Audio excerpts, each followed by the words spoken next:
Hi, good morning, and thanks for joining the session today. We are looking at covering, the unit, which is understanding principles and practices of assessment. Today, we are going to be looking at covering learning outcome 4, as you see on your screen. So we've covered so far learning outcome 1, 2, and 3. In learning outcome 1, we understood the basics of the principles of assessment, the assessment cycle, responsibilities of the assessor, and obviously looking at what kind of compliance and legislation or regulation you have to, adhere to.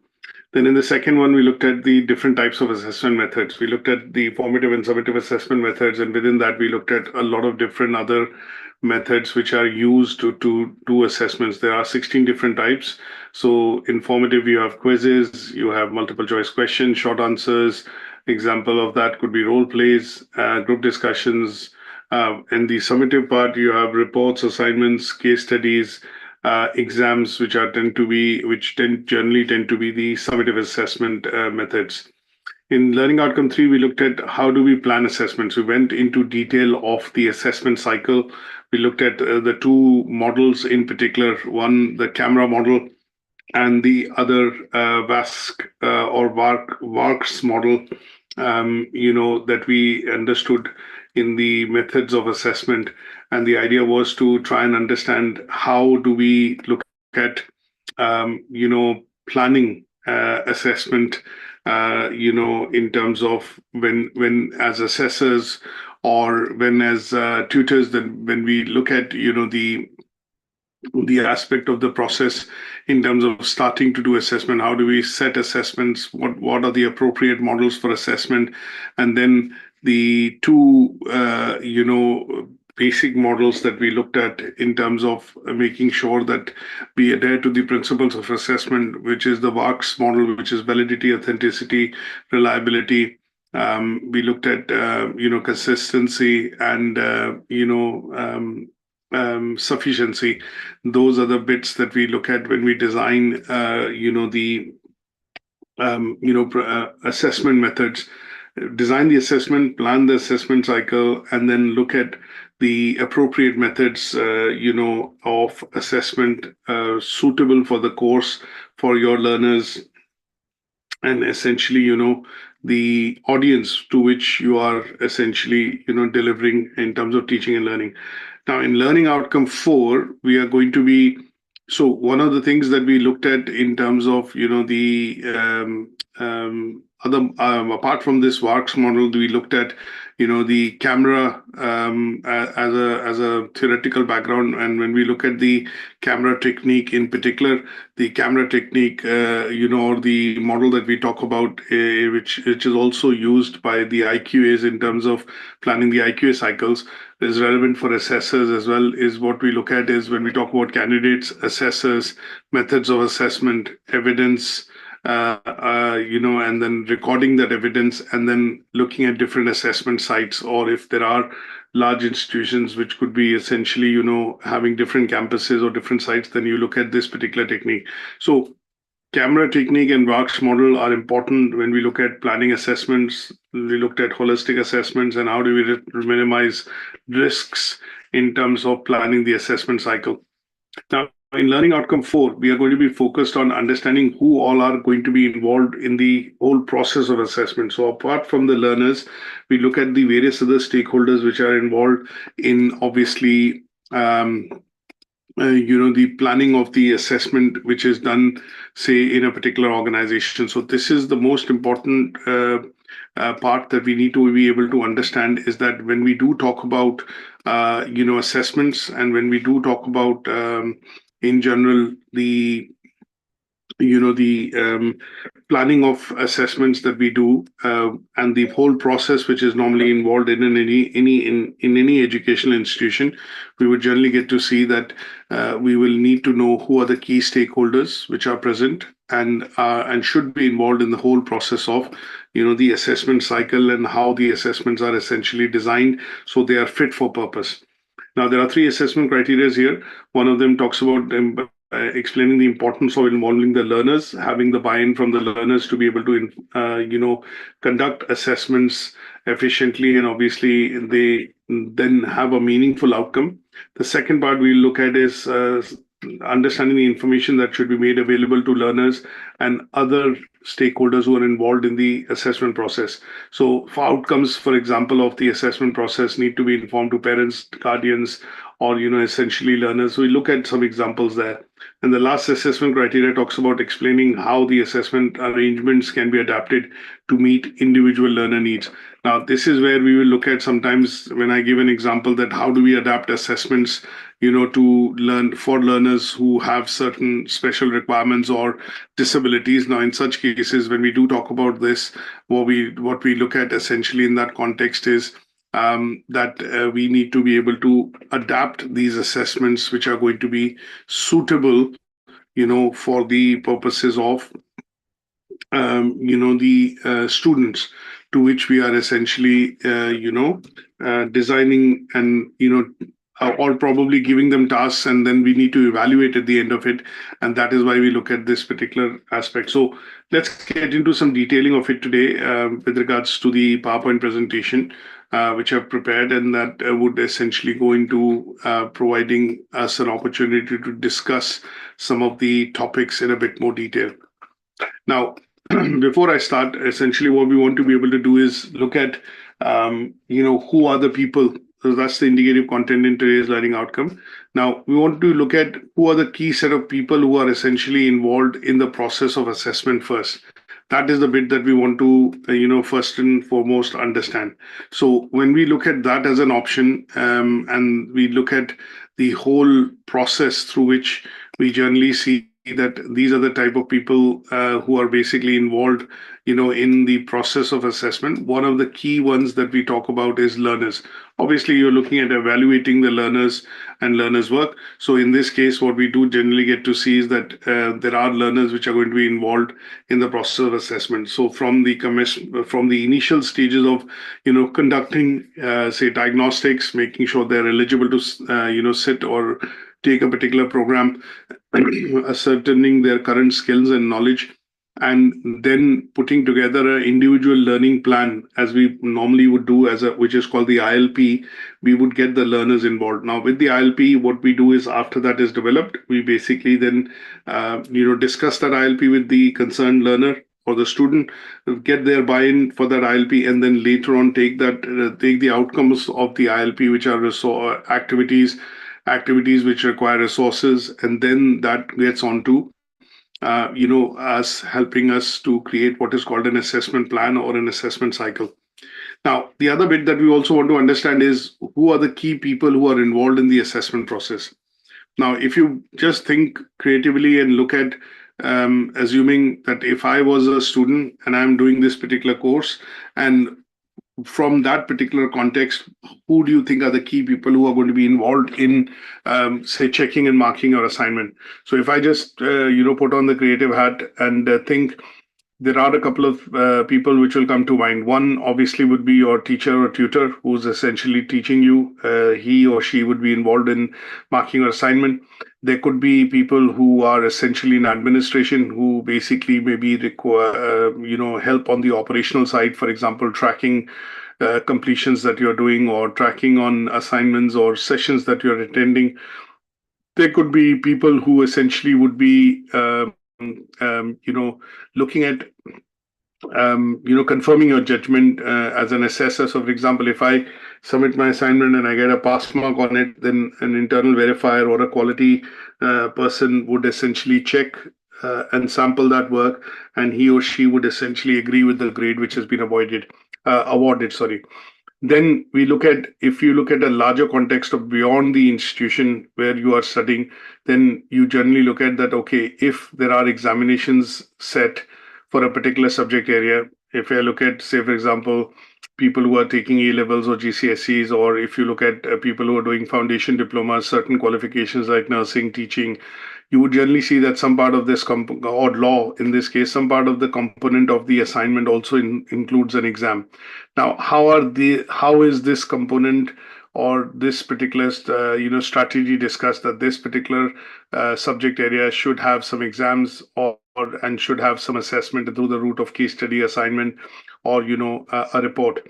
Now, that is decided by subject matter experts or curriculum managers or people who plan and write the qualifications. There could be wider set of people involved in that context, which could be getting inputs from employers, getting input from the Department of Education, subjects experts, and they then would put together a qualification. And when they put together a qualification, they would essentially look at, deciding what could be the appropriate methods of assessment to judge finally what grade or what are the passing marks for that qualification or for that course. Then you could look at, people who are involved, in the process of assessment. They would also include part students. Obviously, you are going to give the exam or the assignment to the students or learners, and if they are the key part, they also need to be involved because they need to understand what will be the outcome, how it is going to be graded, what type of evidence is required to be produced. So they would also be a key stakeholder. Then you'll have teachers and instructors, you have administrators, you have parents who get the grades, or guardians who would get the grades finally of what the learners or students are achieving. You have policymakers at the off-call level, at the awarding body level. You have external evaluators or examiners which would come in and check the work to see if the college or the institution or the university is following the required quality standards to be able to assess and mark the qualifications. So they would be external examiners. And there could be a number of other stakeholders, which could be regulatory bodies, employers. Sometimes when you look at Pearson qualifications, they have units within the qualification which are called meeting mark local needs, MLN units. These MLN units are units which are written in coordination and in, let's say, tandem with employers, or people which would specifically, employers essentially, I would say, but could be training organizations, could be other organizations which would want their staff to study a particular unit because that will give them a desired skill and knowledge relevant to that sector. So in some cases, some awarding organizations allow the units and the content of the units to be localized, and that is basically to make it fit for purpose for teaching and delivering in a setup which is relevant for that organization. And in such cases, you have them being involved in terms of creating the content for these units, and they are essentially termed as meeting local needs, or MLN units, that you can get approved as a provider to teach and deliver in the course.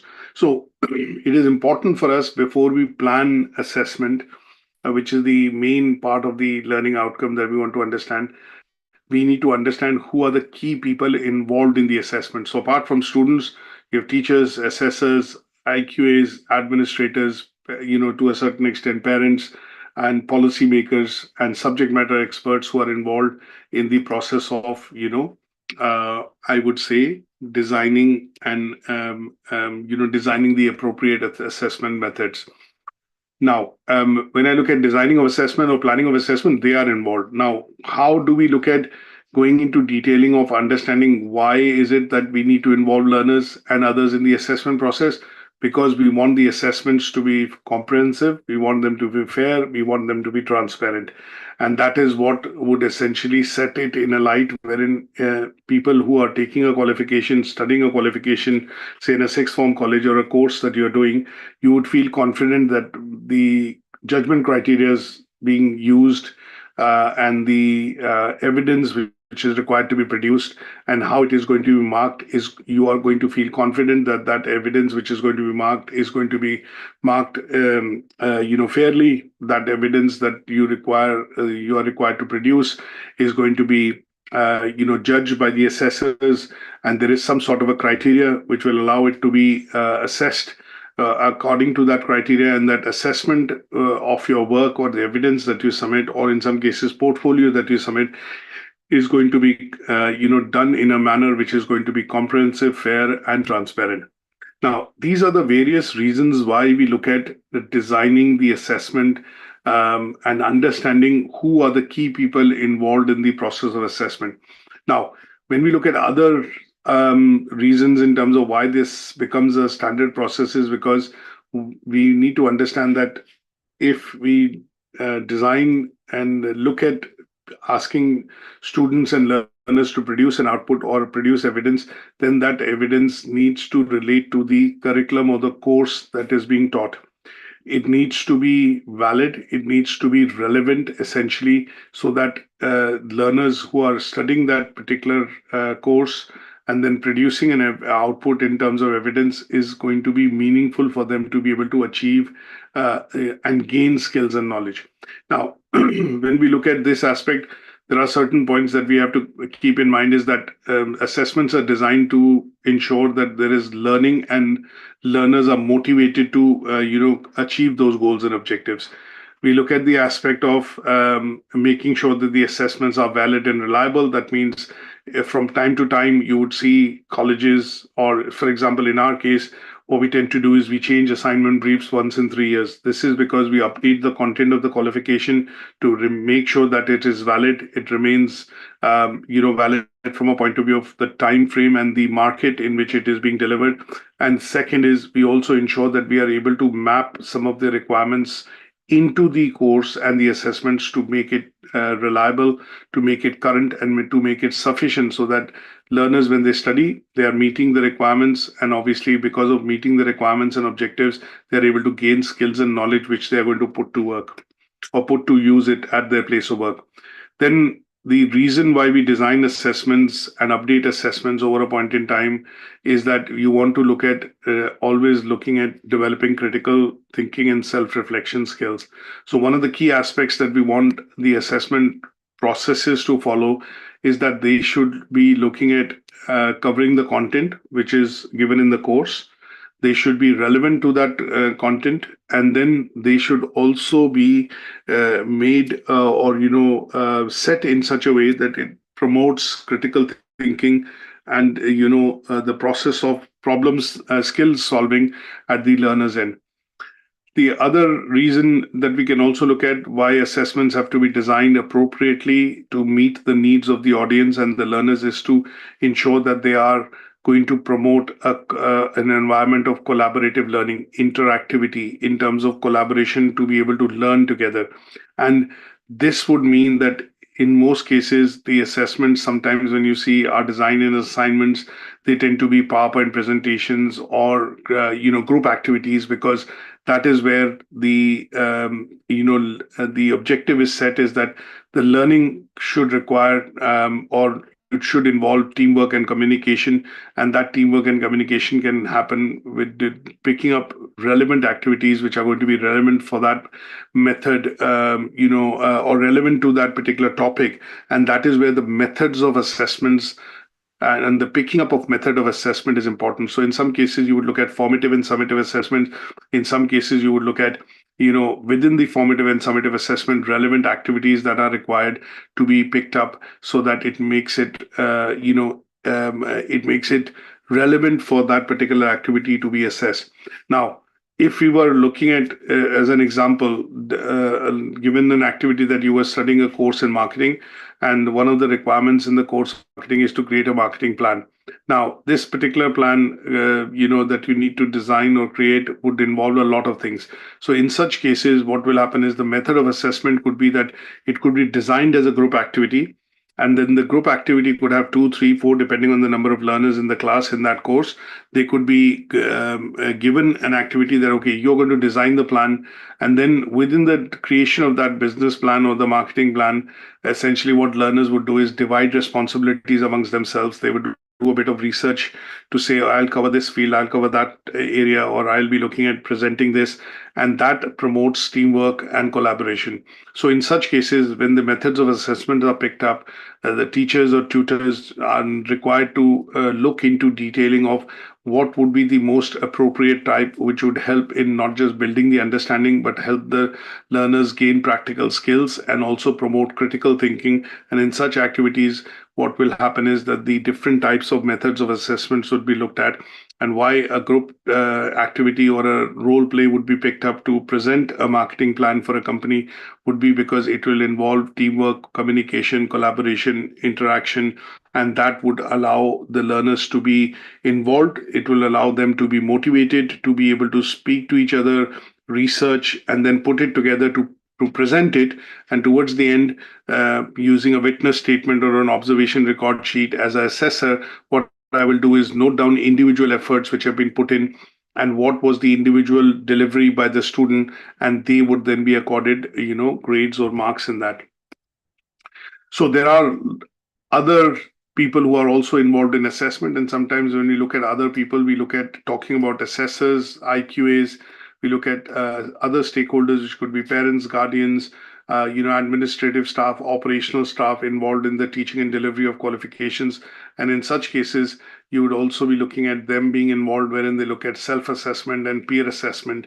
And that generally tends to inform and provide feedback whether the assessment process is working or not. So teaching observations also tend to happen for assessors, and that would be to look at ensuring that the assessors and teachers who are teaching and delivering the content are following the best practices to be able to, teach and deliver the content to learners in the class. Now, there are lots of different types. As I mentioned, there are 16 different types. So group projects and presentations could be one, wherein I've given an example of a marketing plan. Involvement of external stakeholders tend to be when you involve, say, for example, people from outside, like external examiners. They come in, they check. And when you look at a large setup or an institution, generally you would see that there are committees within the or committees or some sort of structures which are generally present within the organization. So you could have an academic committee, a quality committee, a student committee, a staff committee, and they would play an appropriate role in terms of checks and balances to ensure that checks and balances are in place. When we look at the whole process of teaching and delivery, the methods of assessment, and the process of IQA within that organization. And that is where you will have the external examiners or external stakeholders also involved in making sure that the assessment and the planning of assessment and the methods which are picked are fit for purpose for that particular qualification. There are feedback sessions. At the end of it, you would normally look at, as an institution like us, we take exit surveys and feedback from learners towards the end of their qualification. And this is one of the most important parts in understanding that why do we need to involve learners, is because this allows feedback directly from the horse's mouth, which is the learners and students themselves. And this feedback that we collect in the form of surveys and questionnaires, it could be done in other formats as well, allows the delivery of the course to be modified. And if there are any areas which are lacking or are having gaps, then the feedback process allows us to, revisit, revise, and obviously amend some of the assessment practices in order to ensure that it is fit for purpose and it is meeting the criteria which is required for learners. So in general, when we look at the conclusion in terms of this particular learning outcome, just as an overarching, discussion that we've had, which is to look at the need, understanding the needs to involve learners and others in assessment. This process of involving lots of different types of stakeholders makes the assessment process holistic.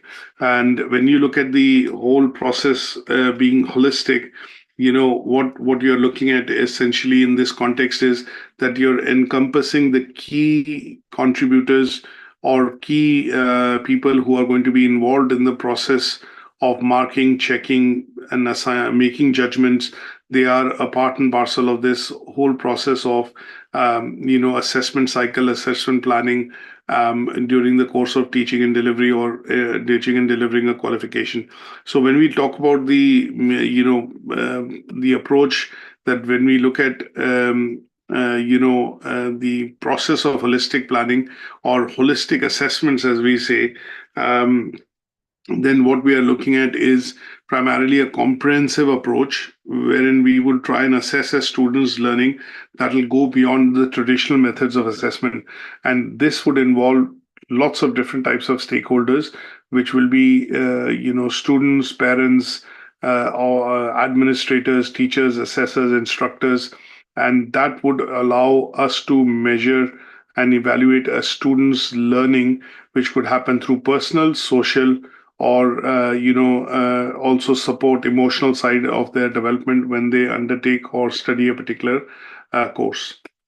So I hope this gives you a good understanding of the overarching meaning of why we need to understand how to involve learners and others in the whole process of assessment. Now, going into some of the, if you have any questions, feel free to ask me either through the chat route or, otherwise. Going into now the assessment criteria. The first one talks about explaining the importance of, involving learners in the assessment process. Now, we have discussed in a brief detail in terms of why it is important to involve learners and why is it beneficial to involve learners in the assessment process.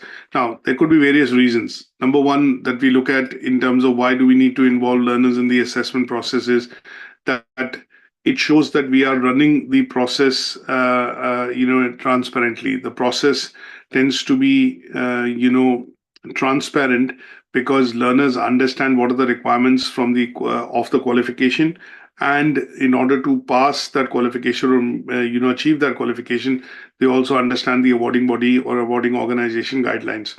Now, in order to understand and involve learners in the assessment process, it is important because they need to we need to explain to them that what are the methods which are going to be used and what are the different types of assessment methods which will be used or employed by the college, institution in obviously measuring their assessment in terms of checking their understanding on what they've submitted. So an assessment is normally done to check whether you understood something or not. So if I look at the meaning of the word assessment, what does the word assessment mean?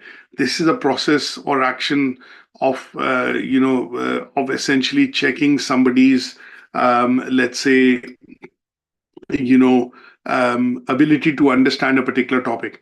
Now, this could be a bit of a subjective area because what we are looking at is sometimes it could be amount, it could be considered something which is we can tally in terms of amount, value, quality, quantity. But generally speaking, an assessment is the act of judging or deciding whether the learner has understood the content or not. So when we do talk about involving learners in the process of assessment, what we are trying to do is ensure that all these requirements in terms of how they are going to be judged, how they are going to be evaluated, are essentially understood by them. So that means we are going to make sure that they understand the process of an assessment, the methods of assessment, the frequency at which how many times they will be assessed during the course of their learning, what would be the suitable types of methods in terms of grading criteria.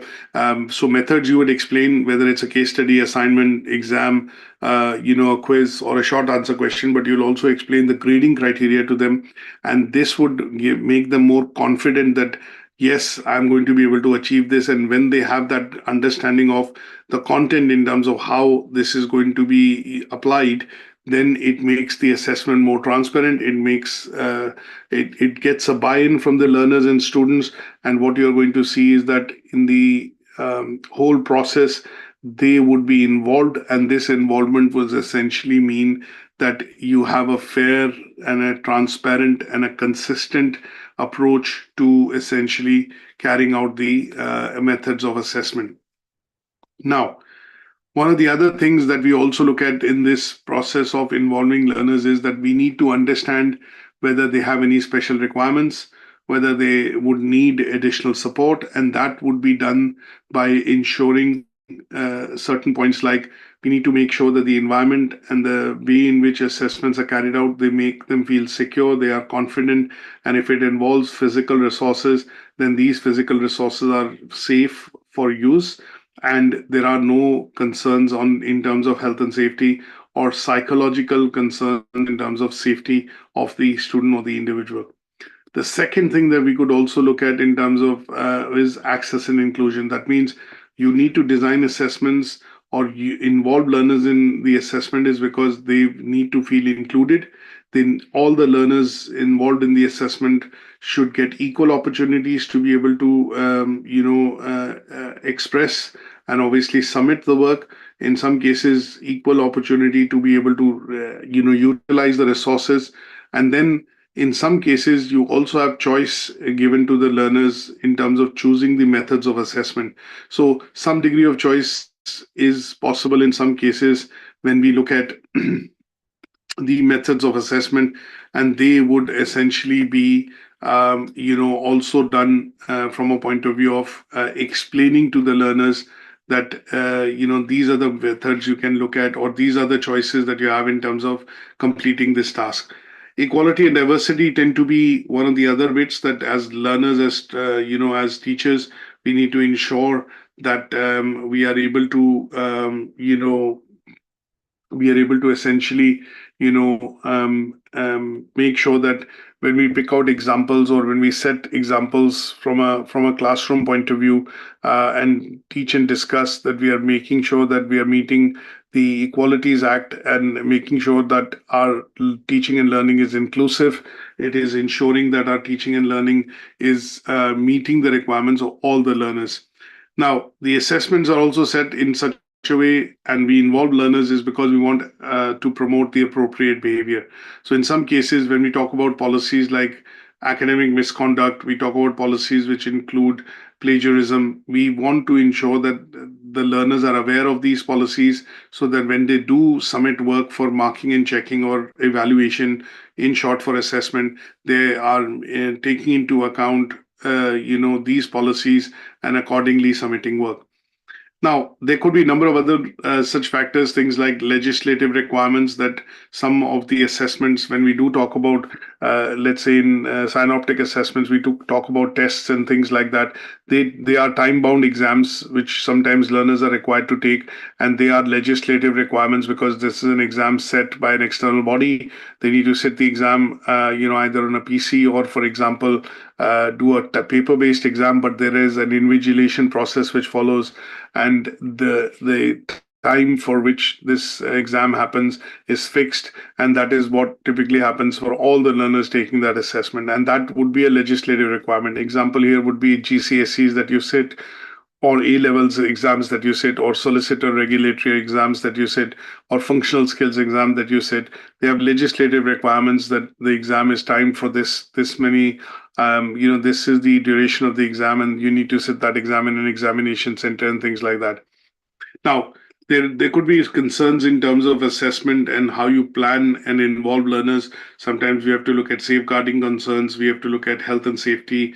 We have to look at security in terms of the learners themselves, and they could be other. These could be the administrative requirements to ensure that we are taking into account, the requirements of learners. So what I've done in the end is I've summarized the requirements or importance of involving learners and others in the assessment process. So these are the key areas in which reasons, I would say, that we have the learners' involvement. Why is it important is explained in column B. And then when you look at column C, it explains why it is and how this is actually implemented from a point of view of an organization, when we say we need to involve learners and others in the assessment process. So I hope this is clear. If you have any questions, please feel free to ask.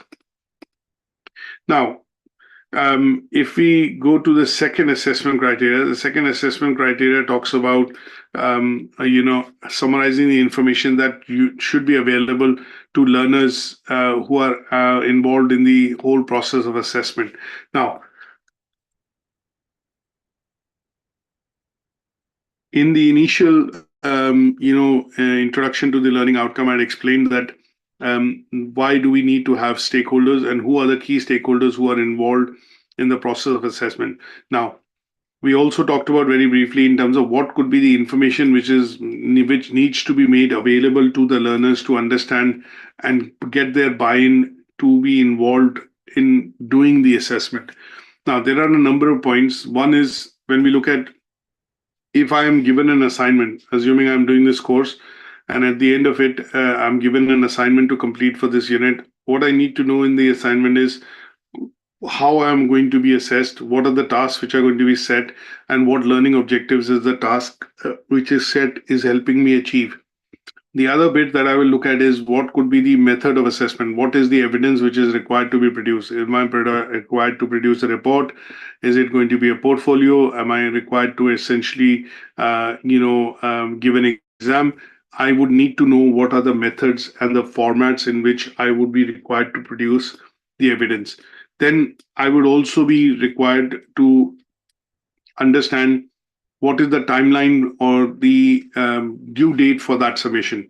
So it is not an endless, let's say when you're given an assignment, there is an issue date and there is a submission date. And if you're not able to submit within that time frame, then there is a resubmission which is possible, or you fill up a form like extenuating circumstances because of a particular reason that you've not been able to submit. You ask for some additional time, and that time is allocated for you to make the first submission.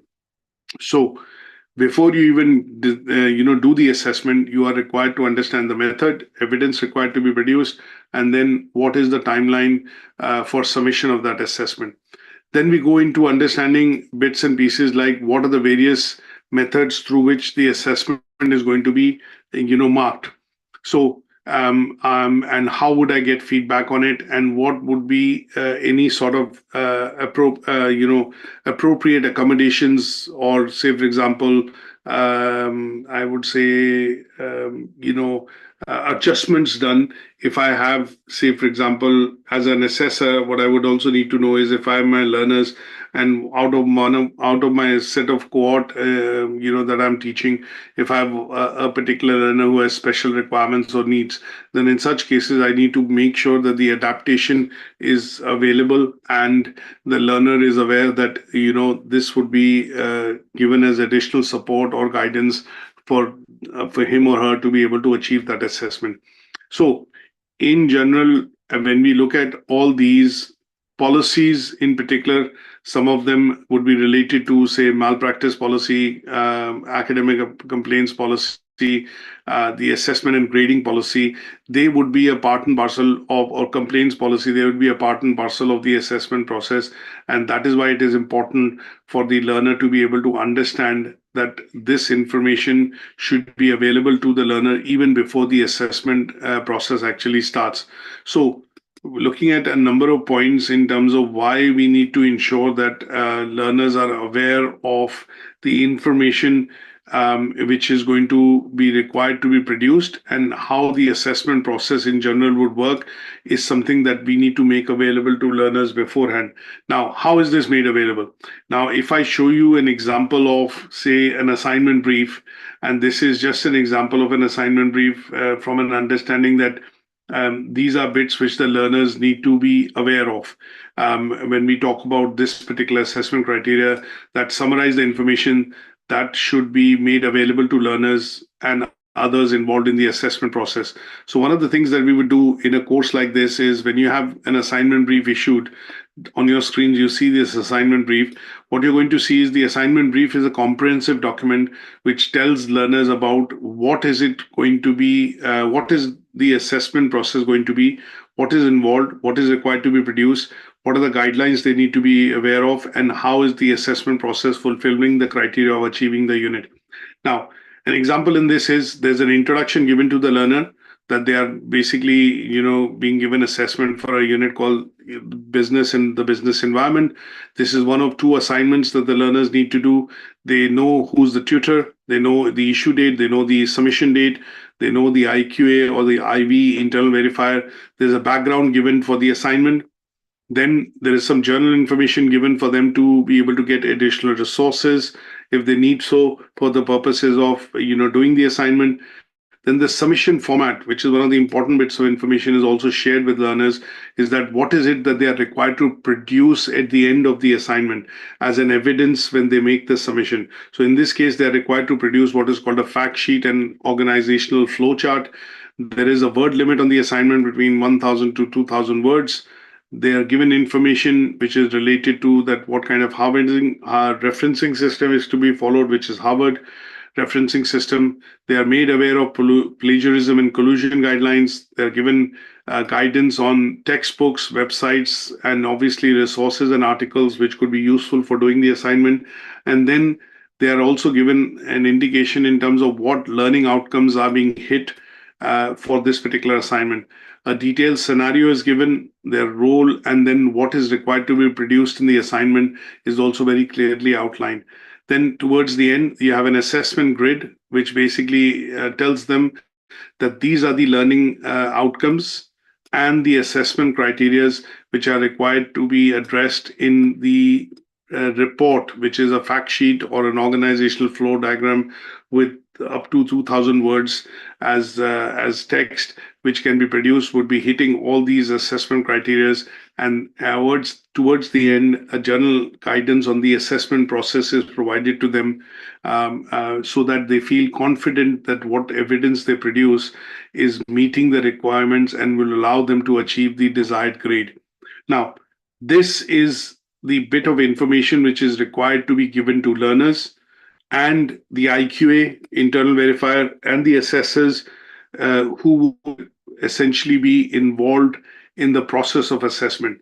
And this is a live example of how we would need to provide this information, to learners and others who are involved in the whole process of assessment, and that would cover your assessment criteria 4.2. So I hope this is clear. Any questions, on this? So even before, if I'm a student and I was supposed to do an assignment, even before I start my assignment and do the assessment, I am aware of things like what is the background, what assignment, what assessment criteria and learning outcomes the assignment covers, what is the submission format. There are guidelines given to resources, access resources, where are they available, what types of resources are available. I've been given guidance to stay clear of plagiarism or collusion. I've also been given guidelines to follow hybrid referencing. I've been given guidelines to ensure what is the word limit, if in some cases it is relevant, that what is to be produced, how much is to be produced. And then I've been given the detailed scenario of the assignment brief, which allows me to hit all those assessment criteria, and that makes the information available to me as a learner, and I'm well informed, and I can then go ahead and create my evidence to be able to achieve the highest possible grade, which could be distinction in this example. So any questions, feel free to ask. Now, the third and the last assessment criteria in this particular learning outcome is explain how assessment arrangements can be adapted to meet the individual learner needs. So when we do talk about, meeting individual needs, what we are looking at is we are looking at doing, careful planning to ensure that the assessment arrangements that we put in place are fit for purpose, number one. Second, they are meeting different learners and their requirements in the cohort or in the class. And the last but not the least, we use a term called scaffolding quite often in the teaching and learning context. So what we want to do is make sure that the assessments are changed and adapted over the years to ensure that we are able to meet these learners' needs, and they are sometimes designed in a way wherein we are using the scaffolding method to look at assessing learners or learners' work. So when I look at scaffolding method of assessment, or in general scaffolding methods that we use in terms of education, what we're looking at is that we teach and deliver the content in parts to the learners, which are going to be distinct segments or parts of the learning outcome. And this would allow students to master or achieve the concepts, or get the knowledge from these different parts of these subjects that we deliver in a way which is easily absorbable, easily understood, and allows them to increase their knowledge and obviously in some cases gain skills. So this is an instructional technique that we follow to support learners when they are trying to acquire new knowledge and skills. Now, this was something which was proposed by Vygotsky in his theory of zone or proximal development. And this particular theory, was aimed at providing assistance to learners until they can independently perform tasks.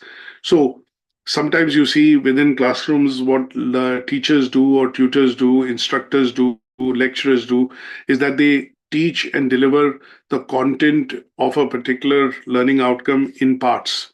And this is done in parts in order for the content to be easily understood, in order for the content to be, let's say, understood in the sense that this makes it easier for the learners to understand that content. And when we look at this particular scaffolding technique, what we are looking at is determining what is the prior knowledge the learners have. And once we know what the prior knowledge they have, we then set goals accordingly to help them achieve the learning outcomes. Now, this requires some sort of planning. This planning is done in form of different sorts of activities using different resources. Sometimes you would plan activities which would support the learners' knowledge and learning from a point of view of role play, group discussion, research. It could be group activities that we perform. And then once these activities are performed, they would allow learners to, communicate, share information, collaborate, and interact with each other, which allows them to then gain knowledge and skills in terms of, helping to break down a bigger topic into smaller parts, and thereby allowing them to gain knowledge and continue building on that knowledge in order to achieve it. So when we look at the aspect of how assessments can be adapted, what we are looking at is making sure that the assessments are essentially fit for purpose for a set of learners. So in such cases, what we look at is, when we do look at adapting these assessments and assessment methods, what we are looking at is using the scaffolding and support technique to design assessment methods which can be adapted to support the needs of learners. And for one such clear example would be, if we have learners in our class which primarily have some sort of additional requirements or special needs or have a disability, then building and let's say using the scaffolding technique essentially allows us to provide very clear guidelines, clear examples, and offer help and support for them to be able to understand what is the assessment required to accomplish. And this would also allow us to adapt the assessments for the learners so that they are feeling confident to be able to let's say, take up that evaluation and thereby also achieve the result that they have in mind. An example that I would give you sometimes, and then when you take into account these assessment arrangements, you have to look at, special considerations. You have to look at confidentiality. You have to look at data protection, time scales, and any sort of required, let's say, factors into account which could be relevant for the institution or the setup in which this assessment is happening.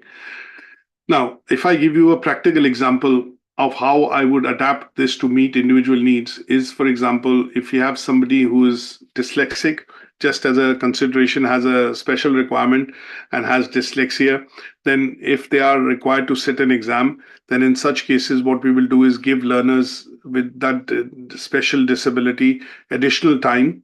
We could also consider that the assessment methods which are designed could be designed in a way wherein it allows them to complete the evaluation of an assignment using different methods. So it could be, say, for example, quizzes that we could use as a popular method for assessment for them. We could also design and allow, for example, in severe cases of dyslexia, we could consider a scribe. That means people, learners who are struggling essentially with writing. And what we would want them to do is then use maybe a voice recorder in which they are able to record the evidence, they are able to communicate. And in some cases, we could also allow an additional person who could actually speak to them and put their thoughts on paper. That means they could act as a person who would write, depending on what the learners essentially speaking or providing as evidence, and that use of person as a scribe, a person which is responsible for providing an accurate and legible handwritten record, would be used to essentially meet that method of assessment. Sometimes we could also look at setting up coursework or exams, and this could be allowing the learners to take their exams. And you generally sometimes see that, if learners are taking an exam, they have a brain freeze, that, they get nervous, they get anxious, and they are not really wanting to take an exam or sit an exam. In such cases, we could design a different method of assessment which could still check the learner's ability and knowledge on that subject area, but would do away with the aspect of, when we talk about, um, the anxiety or stress part of it, and that would allow them to adjust nicely to, the aspect of undertaking their assessment.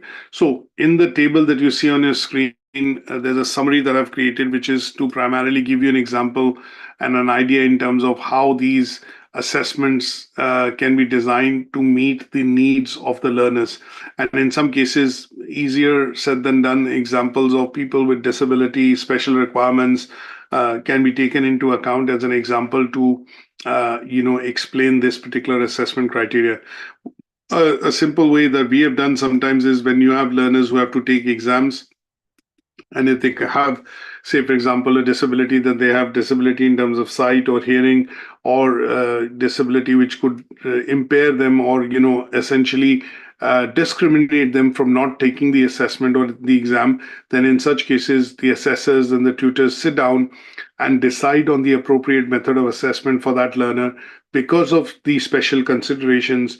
And this allows the learner an equal opportunity to be able to sit the exam or take the assessment and finally achieve a grade and achieve the qualification. Excuse me. So, in such cases, you would generally see that we need to look at choosing the appropriate methods which can be adapted to meet the needs of the individual learners. And in such cases, we take into account regulation, legislation, compliance, data protection, and ensuring that, if we do provide a different method of assessment for the learner, it should not provide the learner an undue advantage to be able to achieve a higher grade than some of the other learners who are taking that type of assessment. And it has to be fair, consistent, reliable, and valid. And that could be done to explain this particular assessment criteria. So I hope that you have understood the details of this particular learning outcome and the assessment criteria that we have covered.